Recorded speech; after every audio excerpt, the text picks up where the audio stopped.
দেন।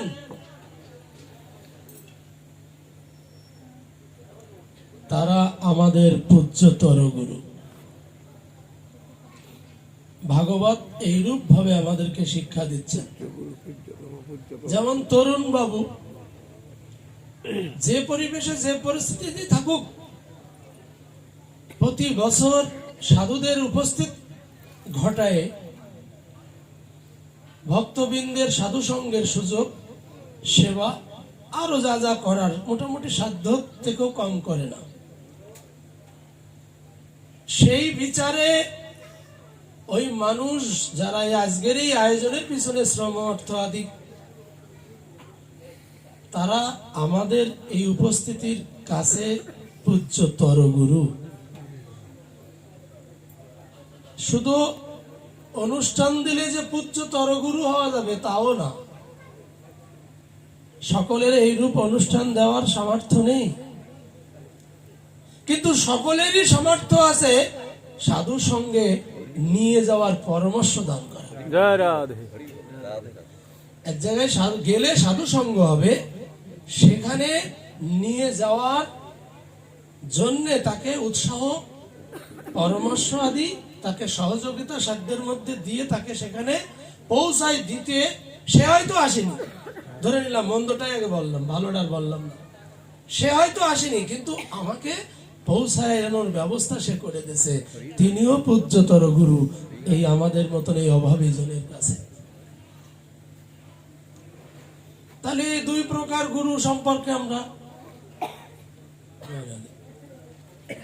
এবার আমাদের আলোচ্য বিষয় পূজ্যতম গুরু। পূজ্যতম গুরু এই সাধু সঙ্গ করতে করতে করতে করতে এইরূপ, আজকে এখানে, কালকে ওখানে, পরশুদিন ওখানে, এইরূপ সাধু সঙ্গ করতে করতে করতে করতে যেদিন আমার চিত্ত থেকে অনিত্য বিনাশ হবে, নিত্য বস্তু পাওয়ার আকাঙ্ক্ষা বৃদ্ধি প্রাপ্ত হবে,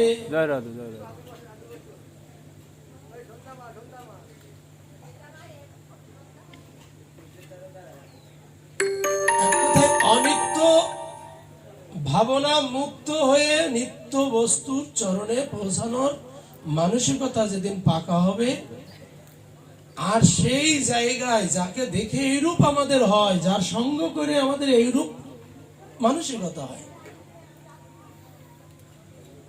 সে যদি চার সম্প্রদায় কিন্তু ভাগবত জগতের অনুমোদিত সম্প্রদায়। এই অনুমোদিত সম্প্রদায়ের মধ্যে এমন আপনার হতে পারে যে একজন নিম্বার্ক মতের একজন সাধু সঙ্গ করে আপনার চিত্তের উন্নতি হয়েছে। সবার যে গৌড়ীয় সম্প্রদায়ের চিত্তের উন্নতি হবে সঙ্গ করে, সেটা না। মহাপ্রভুর অনুমোদিত 4টি সম্প্রদায়। শ্রী চৈতন্য মহাপ্রভু নীলাচলে বসে এই 17 সম্প্রদায়কে এইরূপ শিক্ষা ব্যবস্থা সেখানে তাদের মধ্যে উপস্থাপন করে তাদেরকে সমস্ত জনদেরকে মাত্র 4টে মতের মধ্যে সীমাবদ্ধ করলেন। চৈতন্যদেবের সেই উপস্থিতি কালে এখন বাদ দিয়া সে সকল সম্প্রদায় আশেপাশে আমরা ঘুরলে পাওয়া যায়, বলে কিরূপ থাকবেই। ভগবান কৃষ্ণ অসুর বিনাশ করেছেন, কিন্তু নির্মূল করতে পারেনি। ভগবান শ্রী চৈতন্যদেব সম্প্রদায় 4টের মধ্যে সীমাবদ্ধ করেছেন, কিন্তু সেদিন সেই জায়গায় যে সকল আচার্যগণ, যে সকল ভক্তবৃন্দ উপস্থিত ছিল, তারা মহাপ্রভুর কৃপা পাত্র, তারা মহাপ্রভুর গণ, মহাপ্রভুকে মেনে নিয়েছেন। সেই কয়জন ব্যক্তি মহাপ্রভুর গণ, তাদের সঙ্গ সান্নিধ্যে যারা নিজেদেরকে সমর্পিত করেছেন, তারা ভুলভাল জায়গায় আর যায়নি। কিন্তু সেখানে যে সারা ব্রহ্মাণ্ডের সব মানুষ উপস্থিত ছিল, আর সমস্ত গুরু আচার্যগণ সম্প্রদায়রা যে উপস্থিত ছিল, তা তো না। এই মত 17 সম্প্রদায়ের মত তো বিশ্ব জুড়েই ছড়াছড়া, চারিদিকে ছড়ানো। তা সেখানে যে পর্যন্ত সেই পর্যন্ত সংস্কার হয়েছে, আর সেখানে যে পর্যন্ত ছিল না ধরেন আমি একজন আচার্য, গুরুগিরি করি, ওই মহাপ্রভুর ওই সময়কালে আমি বা আমার গুরুবর্গগণ কেউই ওখানে প্রেজেন্ট ছিল না। না থাকার কারণে আমাদের এই পরম্পরার সংস্কার হয়নি।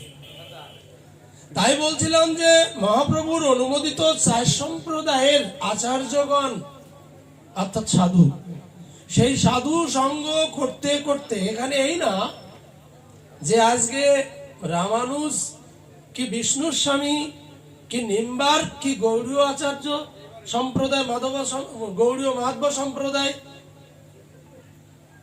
এই 4 ত্যাগী ব্যক্তি যখন যেখানে সঙ্গের সুযোগ হবে এরা সকলেই সাধু। এই সাধু সঙ্গ করতে করতে করতে করতে করতে করতে যেহেতু মহাপ্রভুর অনুমোদিত, এখানে আর বিচার নেই, ঠিক আছে? এখানে মোটেও বিচার করা না। অর্থাৎ যারা লক্ষ্মী নারায়ণের উপাসনা করে, যারা সীতারামের উপাসনা করে, যারা রাধা গোবিন্দের উপাসনা করে, যারা নিতাই গৌরের উপাসনা করে, একজন ব্যক্তিতে সব রকম করবে এমন কথা না, ইষ্ট তো একজনই হবে, আর সেই একজনের পরম্পরাই আমাদের সেবা। এই অনুমোদিত জনদের সাধু জনদের মধ্যে যখন যার সঙ্গের সুযোগ আমাদের হয় তখন তার সঙ্গে গেলেই আমাদের আধ্যাত্মিক উন্নতি হয়। এই আধ্যাত্মিক উন্নতি হতে হতে হতে হতে হতে হতে যাকে দেখিলে চিত্তে প্রেম উদয় হয়, এই প্রেম বলতে শ্বেত কম্প পুলক অশ্রু বৈবর্ণ উন্মাদনা, এইরূপ লক্ষণ শরীরে যখন যোগ হয়, পরীক্ষিত মহারাজ ঠিক এই বিচারেই সুখদেবের চরণে আত্মসমর্পণ করেছিলেন। সুখদেবের গায়ে লেখা নেই যে এই ব্রহ্মাণ্ডের মধ্যে সুখদেব শ্রেষ্ঠ, আর যিনি আত্মসমর্পণ করলেন তার বয়স 60, আর যার চরণে আত্মসমর্পণ করলেন তার বয়স 16। আর যিনি আত্মসমর্পণ করলেন তিনি এই বিষয়ী জীবের ভিতরে শ্রেষ্ঠত্ব একজন, শ্রেষ্ঠের একজন, বিষয়ে শ্রেষ্ঠ, বুদ্ধিতে শ্রেষ্ঠ, জ্ঞানে শ্রেষ্ঠ, সব ধর্মেও শ্রেষ্ঠ। ধর্মরাজ পরীক্ষিত অন্য সমস্ত কিছুতেই শ্রেষ্ঠ, কিন্তু পৃথিবীতে এত সমস্ত কিছুতে শ্রেষ্ঠ হলেও সে শ্রেষ্ঠ না।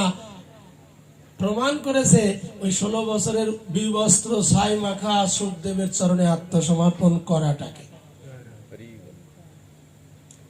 জাগতিক জগতে সব বিষয়ে শ্রেষ্ঠ হলেও তার শ্রেষ্ঠত্ব অনিত্য, মরার সাথে সাথে হরিবোল হয়ে যাবে। তাই উনি বুঝেছেন যে আমার এই স্বল্প সময়ের মধ্যে আমি যদি সদ্গুরুর চরণে নিজেকে আত্মসমর্পণ করতে পারি তাহলে আমার জন্ম ব্যর্থ হবে না। আমার দেহান্তের পর আমি সেই গুরুদেবের চরণ ধরে আমি আমার পূর্বপুরুষগণের কাছে পৌঁছাতে পারব। কারণ শ্রী গুরুদেব সদ্গুরু, আর সদ্গুরুই শ্রী গুরুদেব। এ প্রসঙ্গে একটু বাড়ায় বলি, এই সাধুদের মধ্যে যারা আচার্য অনুমোদিত, এই 4 সম্প্রদায়ের সাধুদের মধ্যে যারা অনুমোদিত আচার্য, এই অনুমোদিত আচার্যগণই সদ্গুরু। বাহ্য জীবদ্দশায় বাহ্য অবয়ব, এই শরীর বা তার জীবন আদর্শ সমালোচনার মতন হলেও তিনি আধ্যাত্মিক জগতে যারা তাদের কাছে সমালোচিত না। তিনি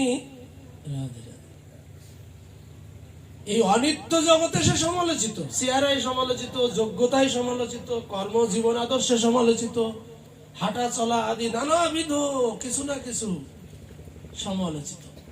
কিন্তু অনুমোদিত আচার্যগণ ইহলোকে সমালোচিত হলেও ভাগবত জগতে আলোচিত। কারণ ভাগবত জগতের পরম্পরা তাদেরকে রিসিপশন করার জন্য সব সময় সেজে গুজে বসে আছে। তারা যখনই ইচ্ছা করবে তাদেরকে তারা নিয়ে চলে যাবে। তিনগুড়ি দাদু আমার গুরুদেব মুরারি বাবারে যেমন নিয়ে গেলেন, সবাই ধরে রাখতে চাইলেও আর থাকলেন না, কারণ অনুমোদিত এই আচার্যগণ।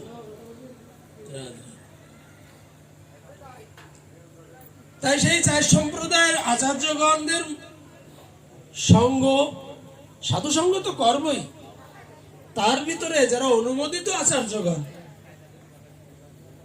তাদের সঙ্গ জরুরি, কারণ তাদের সঙ্গ